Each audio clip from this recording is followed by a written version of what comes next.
United States of America and to the republic for which it stands, one nation, under God, indivisible, with liberty and justice for all. Roll call, please, Madam Clerk. Mayor Beagle, I'm here. Deputy Mayor Resnick, Present. Councilmember Behrman, Present. Councilmember Gotchel, Here. Councilmember Grunland Fox is excused, Councilmember Sharp is excused, Councilmember Smiley, Here. quorum present. Thank you.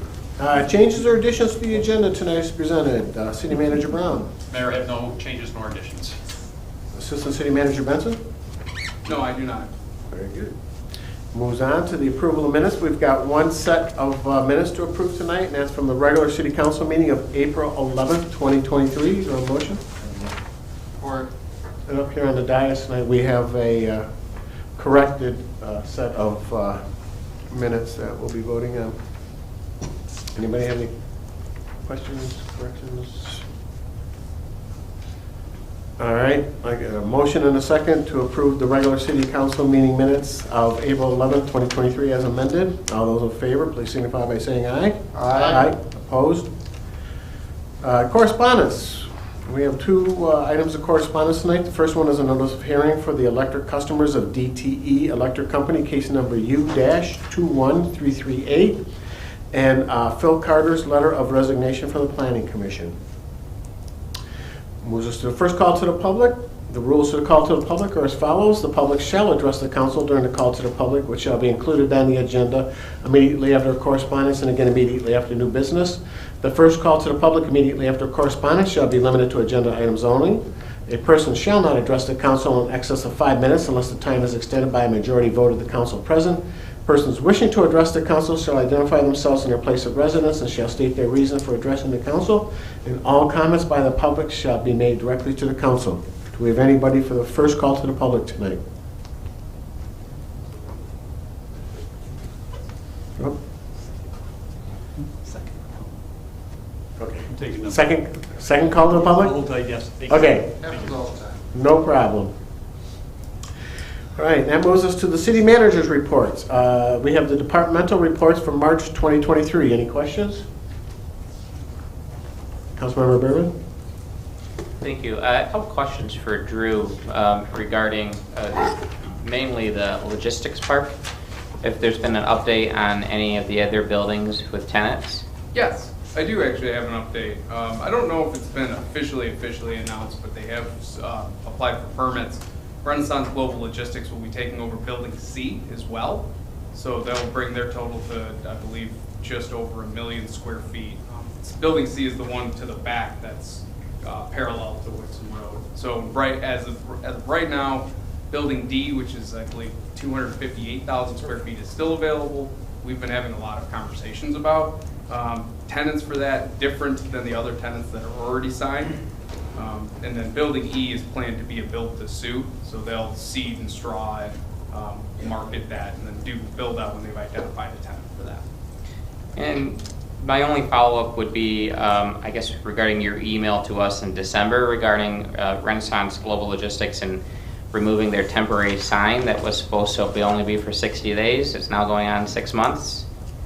So we have been going back and forth with them. They have an application in for permanent signage, and then they changed their design after they got approval. So at this point, we've been kind of letting them go because they're in the process of trying to get the permits for their permanent signage.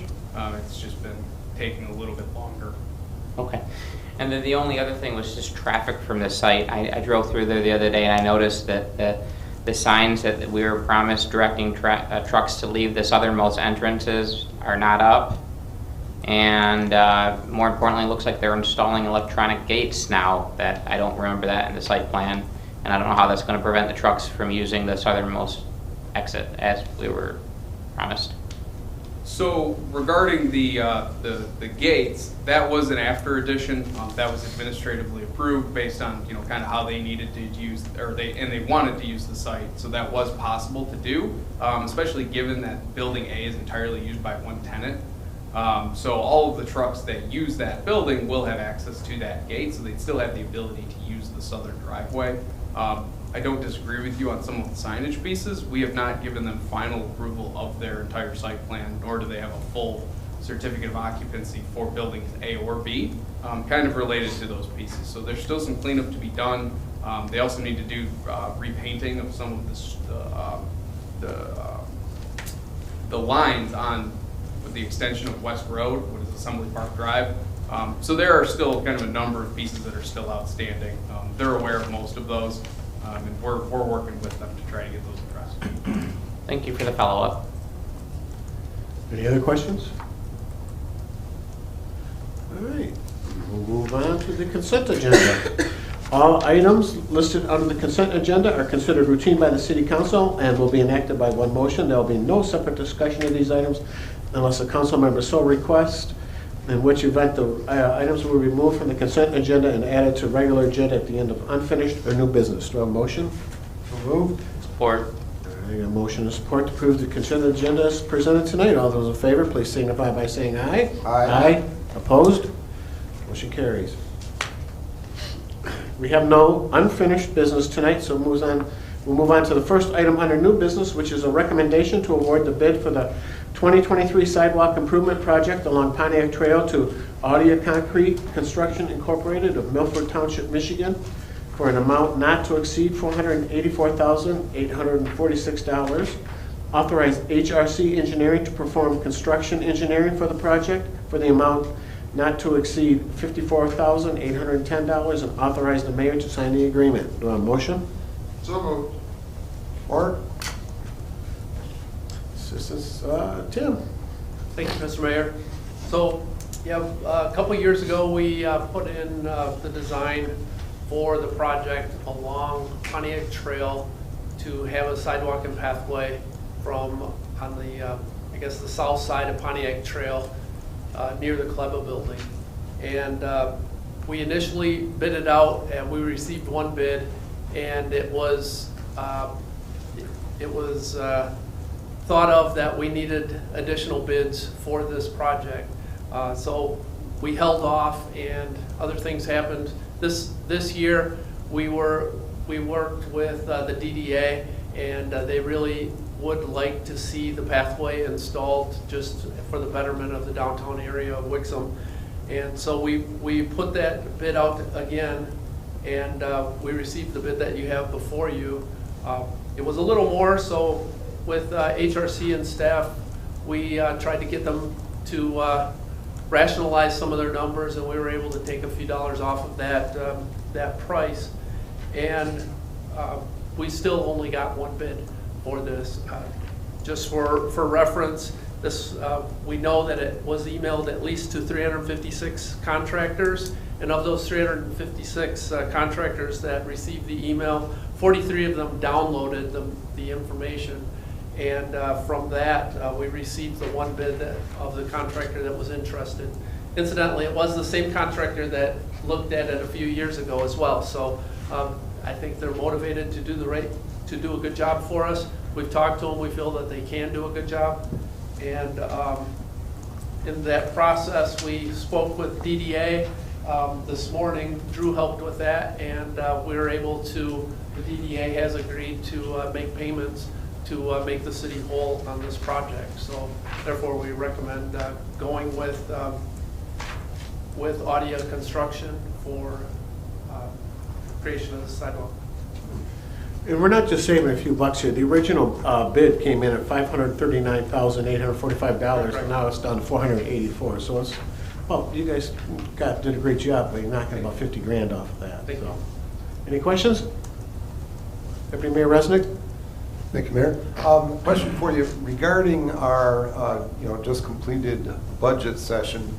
Are we going to be shortchanging ourselves on some of these estimates for concrete paving projects?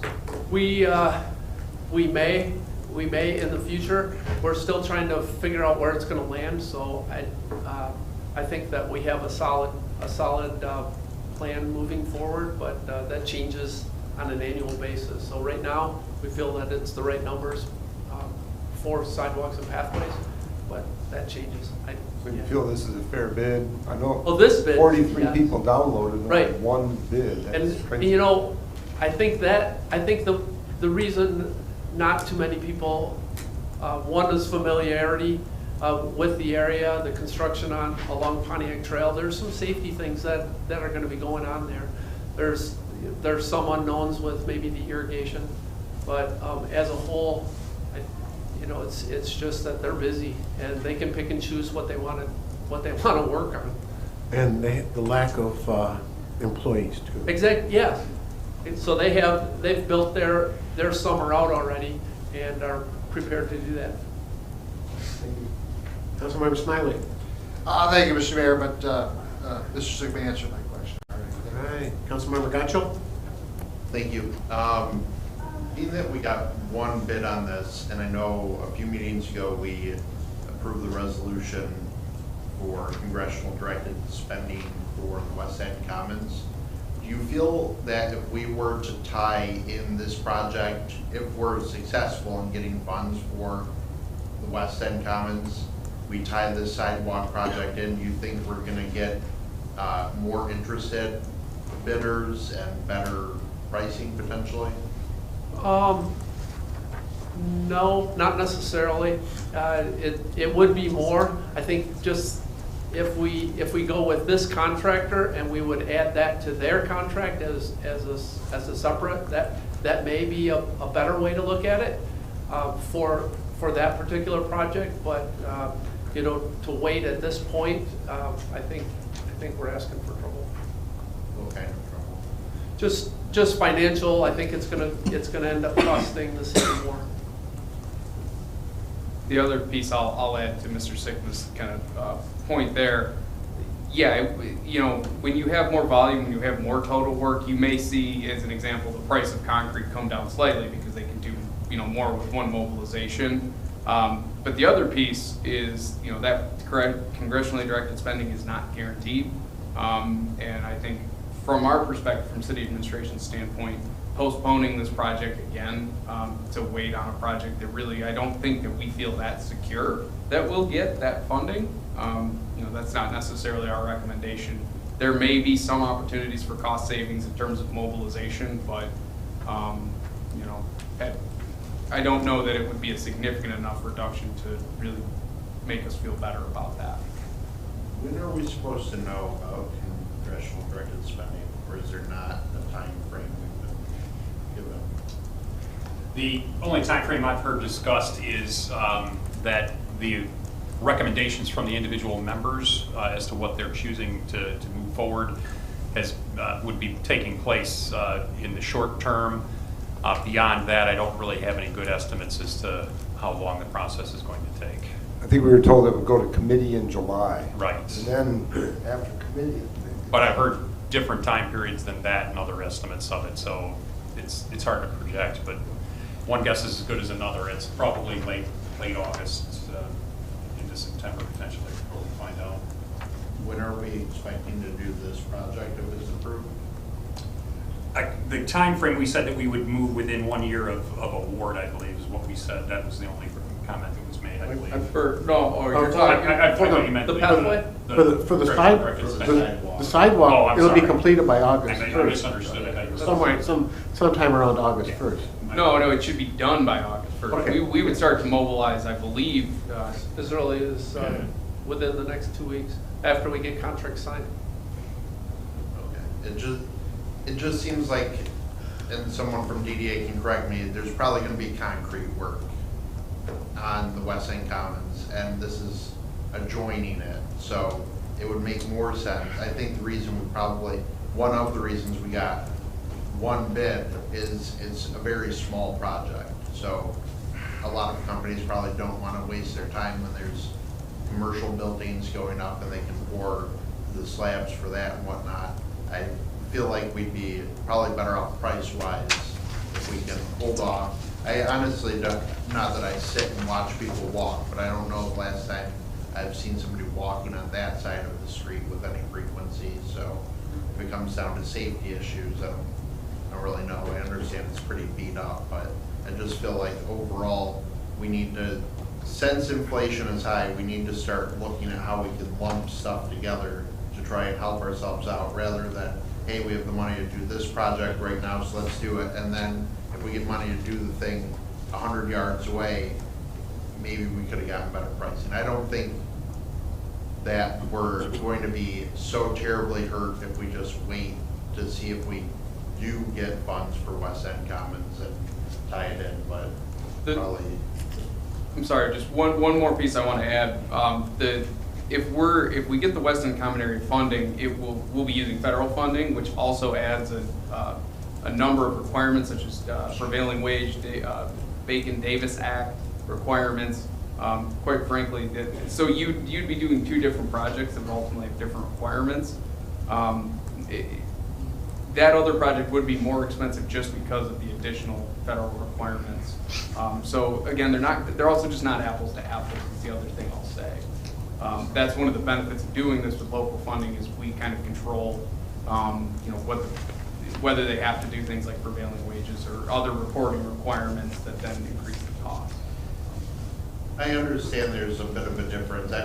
I'm a little bit skeptical because the last few things we've been brought, like was it crack sealing or line painting with one bid? And that seems to be the new norm now, is we get one bid for something and it's exceedingly high compared to what we were thinking. And so I don't want to keep going down this path of completing, would like to have projects when the costs are so high right now. We can try and be a little bit more, I guess, planned out in that sense. And to me, this is, would like to have more than a absolutely need to have it because it's a dirt path right now situation. Thank you. Councilmember Behrman. Thank you. Okay, for clarity, so this is the current brick sidewalk Yes. that goes in front of the veterinarian, the Heath building, the Club building, Wixom Bar, and the auto parts store. Correct. So this is not continuing down in front of where the West End It Commons is would. not. So it's just the brick area that is really, I mean, I walked it the other day. It really does need work.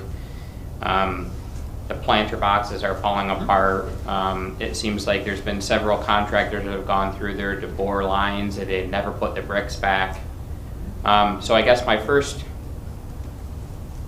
thing would be is if we're going to pave this, how are we going to make sure when they come back to re-bore their lines again in the future, they're not going to mess it up and repair it? Because I mean, So there's two things involved there. That's a road right-of-way issue if they're boring along Pontiac Trail, and that's a road commission issue at that point for them. so we have do some this nice difficulties. sidewalk and they're going to come in and cut it up 2 months later to put a new line in. There's nothing we can do to stop that. We don't anticipate any new lines in that area, but it is a complex area. There's a lot of things there. Because I noticed it's pretty clear that whoever's done that in the past has never put it back to the way it should be. But I do agree it needs to be done, especially being on the other side of the street this last weekend for the ribbon cutting, that sidewalk being really nice. It makes sense that it needs to be done. I personally, from a priority standpoint, I think the sidewalk between PNC and the West Retail Building should be more of a priority than doing this. But I mean, I guess I'm not going to judge what the DDA thinks is important. But I can support this. But I would think the other sidewalk needs to be looked at sooner than later. That is part of the master plan because it is a 3.5 foot sidewalk in front of PNC. My understanding is that area there's some easement issues that would also be involved, and then the DDA is also looking at bringing all the electrical lines underground. And before we do anything in that area, we would want to confirm those kind of projects first, and then do it all at once. Understood. The DDA also has budgeted to start engineering work on that section of sidewalk in the next fiscal year. Because that sidewalk's really a safety issue coming to concerts and the fireworks, because it's just not wide enough, and people are in the parking lots, people are in the streets, and the one telephone pole I think is like in the middle of the sidewalk. So I mean, I guess that makes sense burying it, but Part of the reason this one's moving forward first is because the work had already kind of been done. We'd already engineered it. It had been drawn up and bid out once before, so we could get this done more quickly. As Tim mentioned, there's more background work to do, but that is the next priority. That was one of the DDA's top 4 priorities for this coming fiscal year. So I appreciate the DDA on the cost sharing. Executive Director of the DDA, Laura Cloutier, did you have something you want? They answered what I was going to say. All right. Anybody else? Yeah, I think this is a project that we should do it. We should do it now. It is a safety hazard. It is needed, and you know, I said it at the budget session. And I said it before. We keep kicking things down the road, and then we get the bid, and when we decide to do it, it's a significant raise in price. So let's do it now while we have the funds and get it done and take care of that part of the sidewalk. So with that, I have a motion and a second to approve the recommendation to award the bid for the 2023 sidewalk improvement project along Pontiac Trail to Audia Concrete Construction Incorporated of Milford Township, Michigan, for an amount not to exceed $484,846. Authorize HRC Engineering to perform construction engineering for the project for an amount not to exceed $54,810, and authorize the mayor to sign the agreement. All those in favor, please signify by saying aye. Aye. Opposed? Thank you. Motion carries. All right, new business number 2. There's a recommendation to approve the purchase of roadway de-icing salt from Detroit Salt of Detroit, Michigan through the Michigan Intergovernmental Trade Network for the 2023-2024 winter season for $61.41 per ton per ton the first year, with a 3% increase each year for 4 additional one-year extensions, with the estimated total cost of $87,816 for the first year, split equally between local roads account number 203-441-963.090 and major roads account number 202-441-963.090. Do I have a motion? Mr. Sickma, you're up again. Thank you, Mr. Mayor. Yes, each year we look at the salt prices, and we work with Oakland County through Farmington Hills to negotiate pricing for that. So we had several communities in Oakland County that got together and said how many tons of salt they anticipate using, and the contract is based on a 30% plus or minus on what we expect. So at a minimum, we only have to purchase 70% of what we said we were going to, and still be within the contract and receive contract pricing for the salt. What you see before you is 130% of that in case we get a really bad year and we need to purchase all the salt we can at that price. So we anticipate only doing about 2/3 of what you see in front of you, but with that, I wanted to be conservative and make sure that we were funded for the entire amount that we said that we would take. So we think that, well, there's I believe three companies that applied, and Detroit Salt still seems to be the most reasonable priced salt and a minimum increase. So we recommend taking them up on that. Very good. Any questions? Deputy Mayor Resnick. Thank you.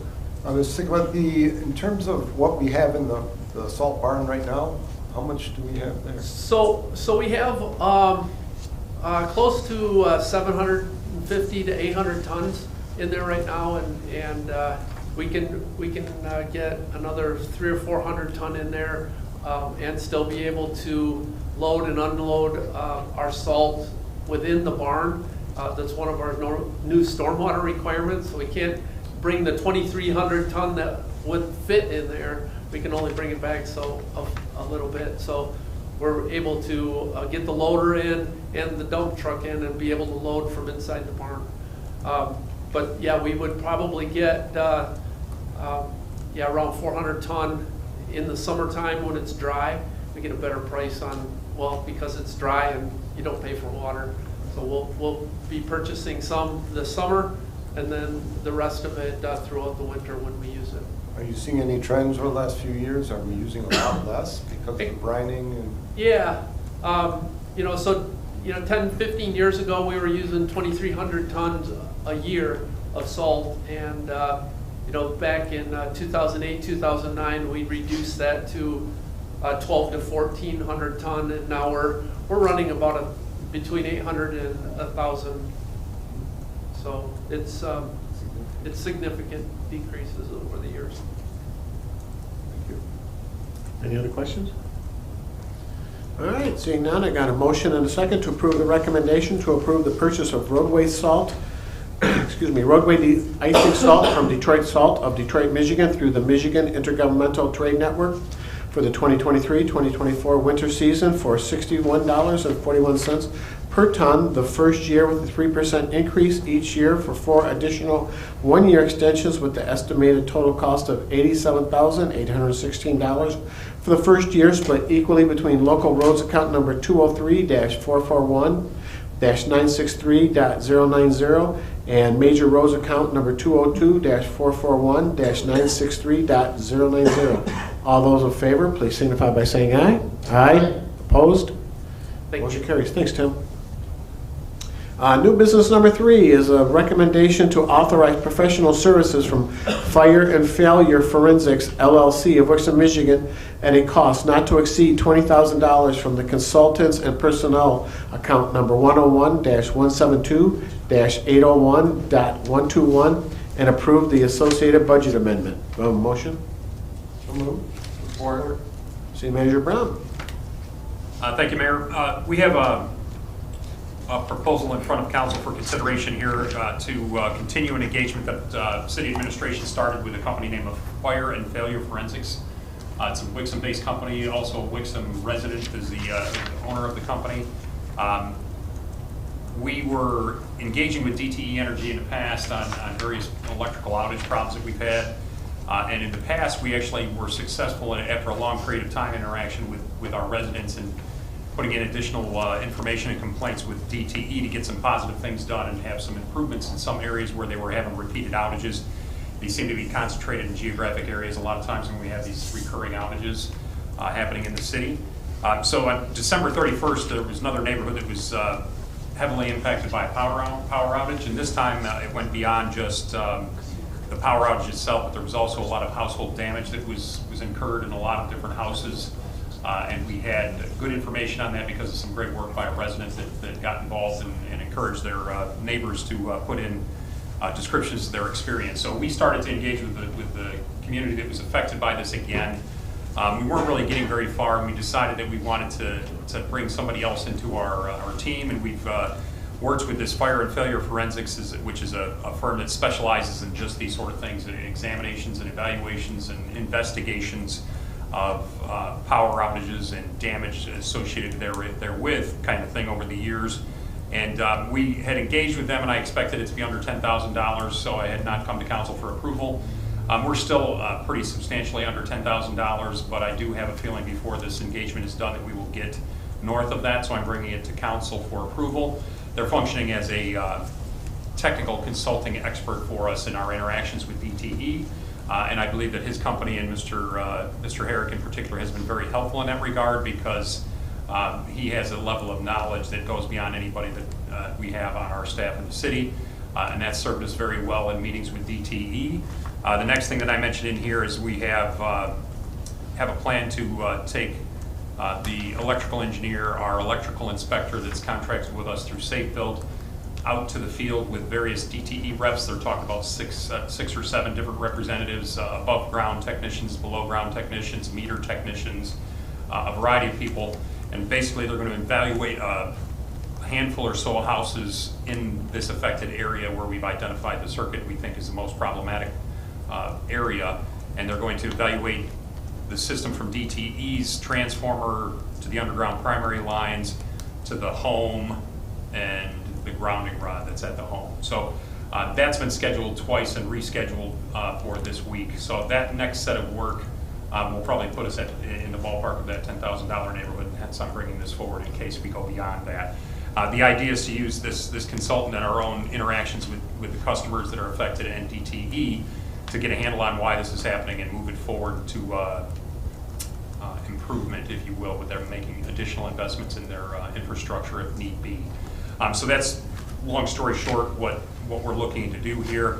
I chose a higher dollar amount than I expect to use just because I don't want to come back to you for additional approvals. So I put a not to exceed figure of $20,000, though I do not expect to get anywhere near that figure. Any questions? Deputy Mayor Resnick? Yeah, just a comment. I've used Mr. Herrick's services in the past in my in my business, and very, very effective. We've had electrical and thermal events that we've had to have investigate in my business, and very professional, and he did a great job and actually saved me a lot of money by doing the right thing. So highly recommended for his expertise. And I know that he's been helpful already to some of the residents, and he showed up at Senator Runstad's public meeting, and he's been active in this, so I support it. Councilmember Gatchell. Thank you.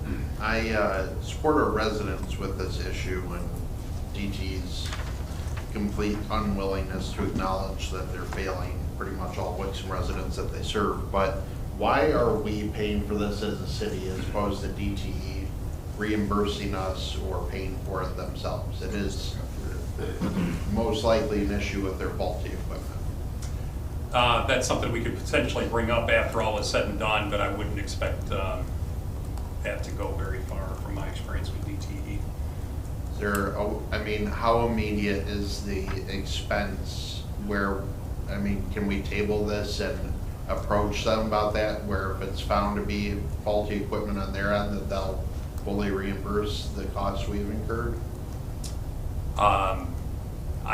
You could do anything you want. I wouldn't expect that answer to be anything that would be anything approaching forthcoming from DTE based on my interactions with them. Okay.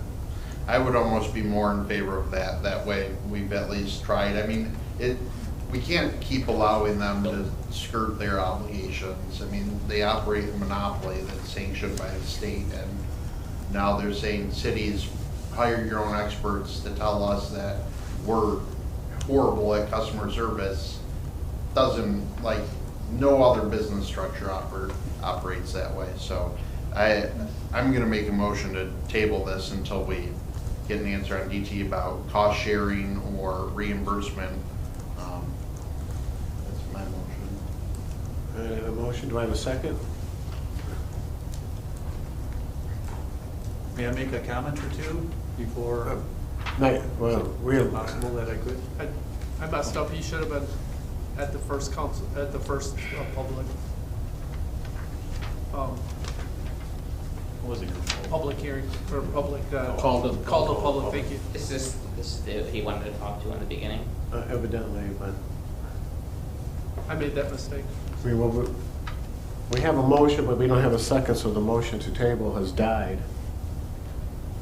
So, do we have any other questions, or? Councilmember Smiley? Thank you, Mr. Mayor. Correct me if I'm wrong, but, to have gone along with, approaching DT, we basically be asking them to pay for figuring out where they made mistakes. Ultimately, that's what the outcome would be, right? If we identified deficiencies in their network or areas that need further investment or reinvestment, that would be something where they would incur those costs to make that happen, correct, right? And that's what the goal of the engagement with this electrical engineer was. Just because the prior experience was successful, but it took a great deal of time. And I thought that having somebody with additional knowledge and gravitas in the field there would help us and make us, allow us to move it more quickly through the process and be able to bring about some relief to the people that are affected and hopefully improve the quality of life in that area and other areas. And it's something that I mentioned in the report that we've also kind of expanded and just kind of gone out to the public and asked for feedback on this. And we received probably a little over 100 additional responses beyond the people that were affected by this power outage from that outreach effort so far. So the whole idea, there was nothing where DTE said do this or anything. It was a discretionary decision on administration's part to try to move this along more quickly and try to get some relief for people that are getting impacted to the tune of 6 or 7 power outages on a yearly basis. Yeah, it just feels like we need to make the case to them, and this is a tool to make our case that DT, you got to do something. And we've already had, you know, some public forums and meetings with them, and they need something concrete, black and white, put in front of them to say, hey, look, we looked into this at our expense, proving that you need to do this or that, and you know, I can't see them helping out with that cost ahead of time. But you know, it's a good idea. I'd certainly like to at least ask them afterwards, like, hey, it cost us this to do this. Will do. We can at least do that. Yep. That's all. Deputy Mayor Resnick? Yeah, just another point. We had hundreds of residents that lost property, and many of them did submit claims. They were all denied. There is another process through the Public Service Commission that can be tried once we get the data for reimbursement. There's an informal and then a formal complaint that we can follow. But Public Service Commission is gubernatorially appointed. It doesn't answer to any legislative body, so we don't know how that'll come out, but we will probably make the attempts, absolutely. Councilmember Behrman? I don't mind spending the money to try to advocate for our residents. I'm not sure how much it's going to help, or how much, I mean, DTE didn't show up to the open houses where they were asked to show up, right? They denied all of our residents' claims. Even if we get this report saying, here's your mistakes, here's what needs to be fixed, are they even going to fix it? We're going to try to make that happen, yes. And I believe if we can identify what those shortcomings are In the grand scheme of things, using this company to help advocate for our residents, I'm fine with. I'm just not sold that they're going to care one way or another, because it doesn't seem like they've cared one way or another yet. Councilmember Gatchel? Thank you. Yeah, I'm not advocating not spending the money. As the city manager shared, right now he's working under the charter cap of 10,000, which is fine. It doesn't sound like we need the extra 10,000, maybe at all, or very little of it, and we don't need it like tomorrow, so we have to approve it tonight. I think that we need to be fighting DT tooth and nail for our residents. I think they're probably wading into lawsuit territory with a lot of residents, not just in Wixom, but throughout the entire state, because DT is horrible, horrible, horrible. So it's more of my question that, and that's why I made the motion. I'm not saying don't spend the money, but it doesn't sound like we need it tomorrow. So can we go ask them to reimburse or set up something? If they say no, then we can vote on it next meeting and we know, but at least we've tried. It irks me a little bit that we need to hire someone to tell DTE that their service sucks. That is a little crazy to my mind, so, thank you. Anybody else? Okay, excuse me, I've got a motion and a second to approve the recommendation to authorize professional services from Fire and Failure Forensics LLC of Wixom, Michigan at a cost not to exceed $20,000 from the consultants and personnel account number 101-172-801.121 and approve the associated budget amendments. All those in favor, please signify by saying aye. Aye. Opposed? Motion carries. And that concludes the new business portion of the meeting tonight. We move on to the second call to the public. The second call to the public is, the rules are the same, except you can speak whatever's on your mind. Do we have anybody for the second call to the public?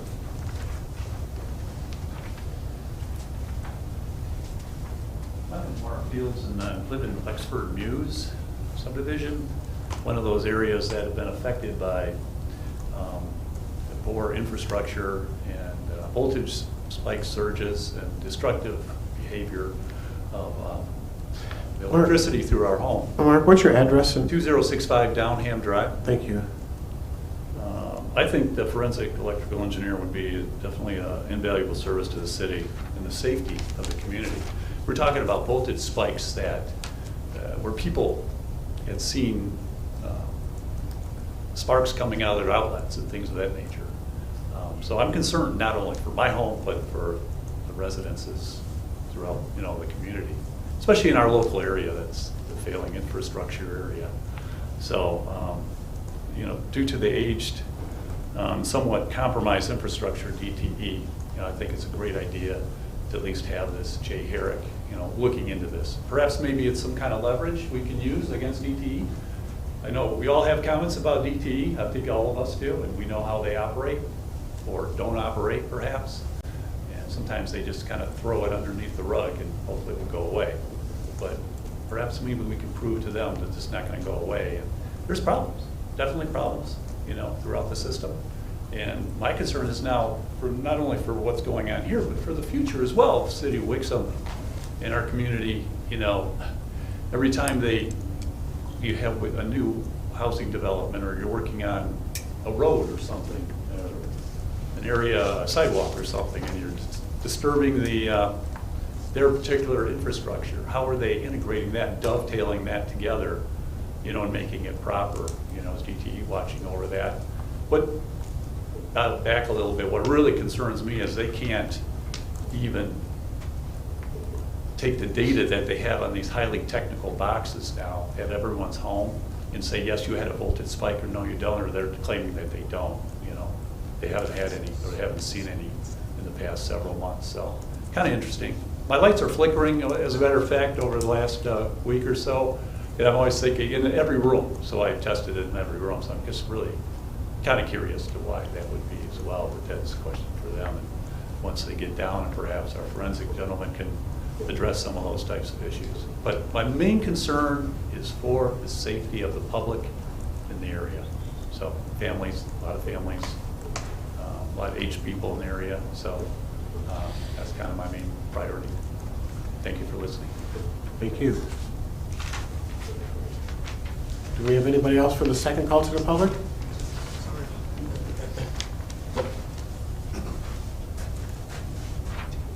Good evening, Mayor, members of Council, and our City Administration. As you know, I'm Ajay Raman, Commissioner of 14th District. I just wanted to take a few moments to share a few tidbits of information. First off, just wanted to provide some recognition. It was great seeing many of you this weekend at the Airline Trail opening, so congrats on that. I think that's a huge accomplishment for our community, so very excited about that. We also recently recognized several area schools in the Green Schools program through the county. So last week at the Detroit Zoo, there were a number of Wall Lake Consolidated School District schools. I just wanted to call attention to them. And basically what they've done is they've taken steps towards green initiatives by accomplishing certain tasks on a list.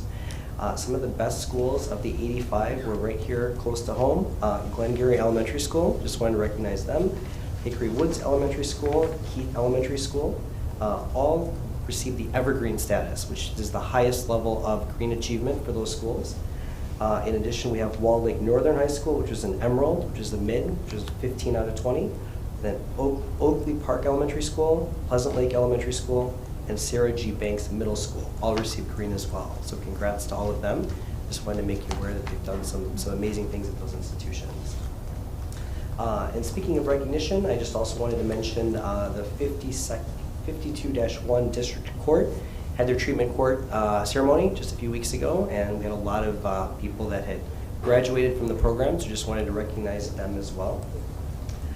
In terms of a couple updates from the county standpoint, one, there is going to be a broadband survey coming out here within the next probably month or so, so I just wanted to make everybody aware.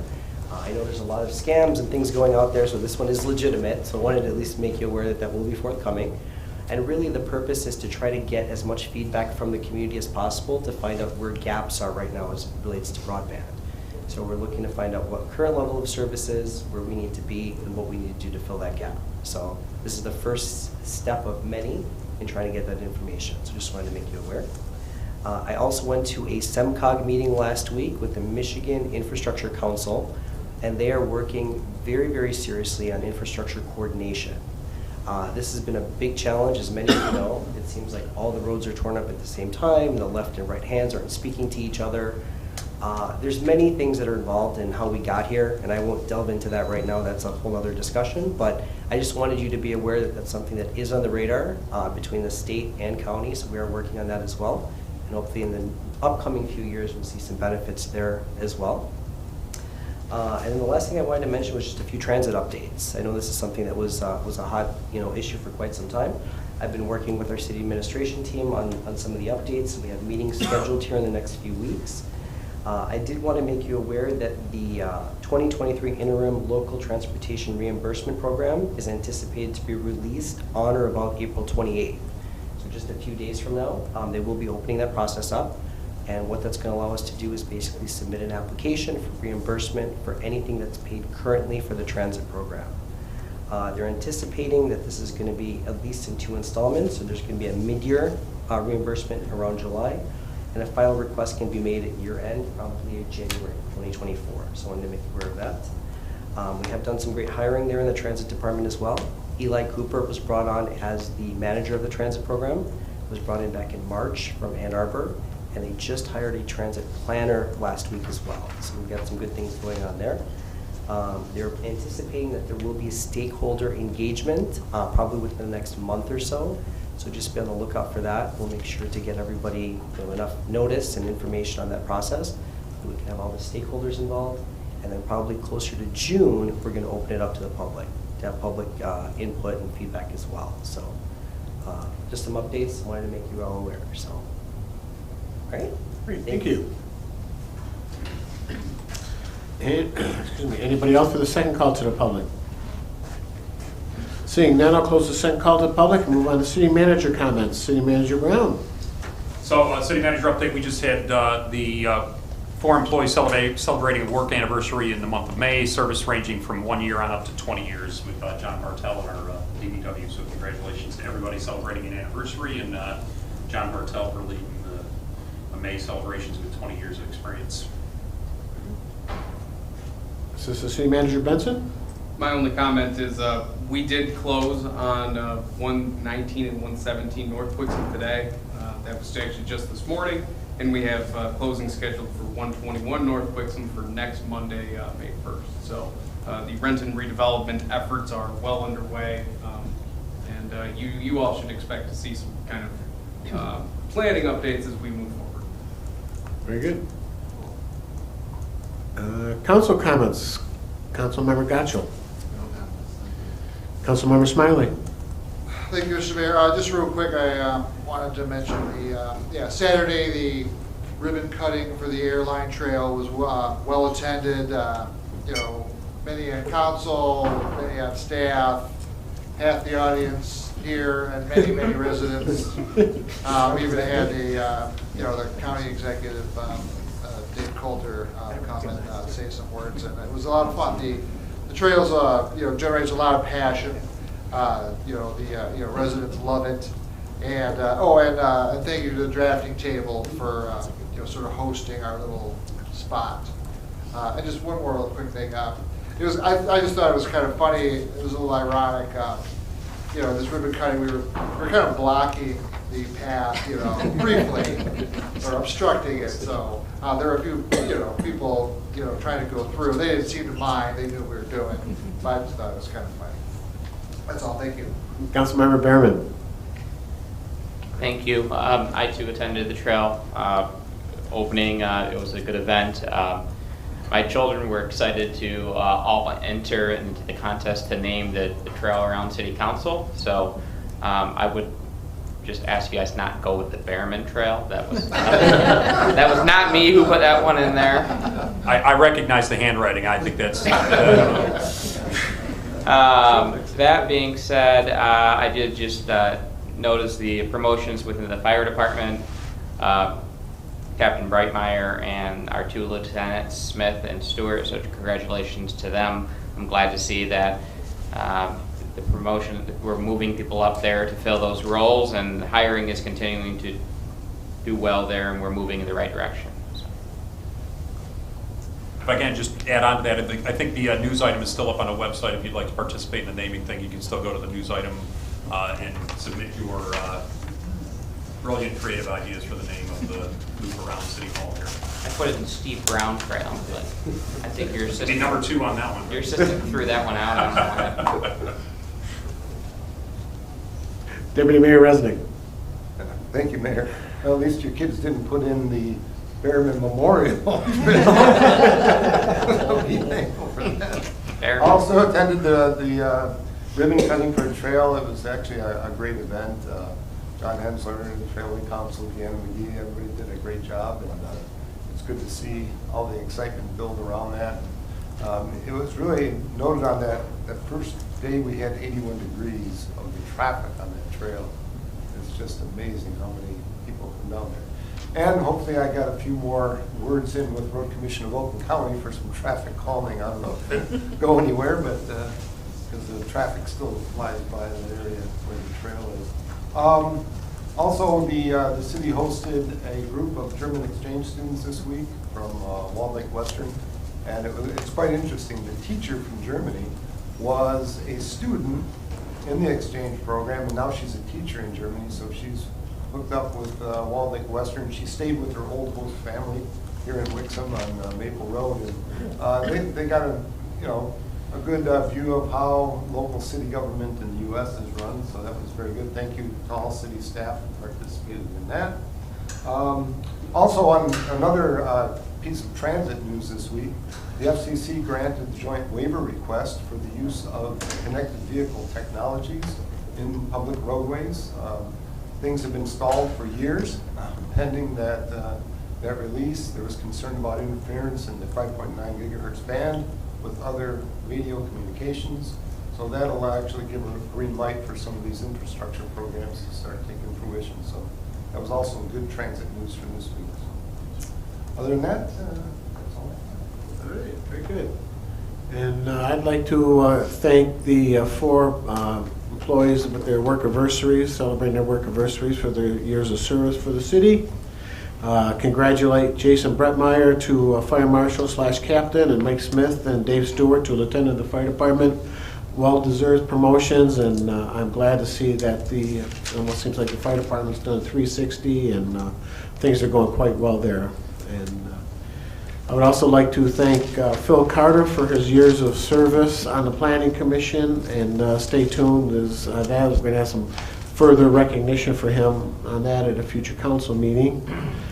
And then, City Clerk, would you like to give us an update? Today was the last day to file for the election, for the local election next year. Can you give us an update, please? Sure. We have 1 person running for mayor, 4 people running for city council, 2 people running for the 2 library board seats that are 6-year terms, and 1 candidate running for the 1 partial term that's 4 years on the library board. Very good. Thank you. You're welcome. All set. And with that, do I have a motion to adjourn? So moved. Support. All those in favor, please signify by saying aye. Aye. Opposed? Thank you, everybody. Have a great night.